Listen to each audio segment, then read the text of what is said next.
Okay, part 2. So, ang tanging naiwan lang sa heart ay ito. Makikita natin na branch siya nung kasama nung arch of aorta, nagko-continue since this one is sa subclavian, left subclavian. So, ito may vessel na nag-end dito. Hindi namin alam kung anong tawag. Hindi kaya descending aorta yan? Not sure. Kasi it looks like it's going posterior. And descending aorta kasi po posterior siya, tapos pababa. It's the one that supplies below. Can be. Check. Trivia. Paki-check na lang po. Okay, next. So, sa lungs naman tayo. So, start ulit tayo sa surface. May tatlong notable surface, though may iba pa, pero ito yung pinaka-important. This one, anterior part. Then this one is the apex. This one is the diaphragmatic surface.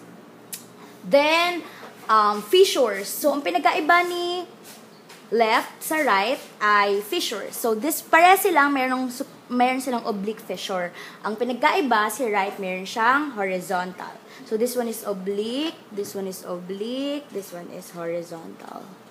Okay? Then, lastly, yung kitang-kita ay trachea. So, this one is trachea. Meron siyang dalawang main branches. So, main or primary bronchi. Then, after ay lobar bronchi. Ito, lobar. So, may magbabranch pa siya after that. Ito, I forgot the name. Then, lastly, yung mga segmental branches. So, trachea, main or primary, lobar, and then may other pa. And then, lastly, segmental. Okay.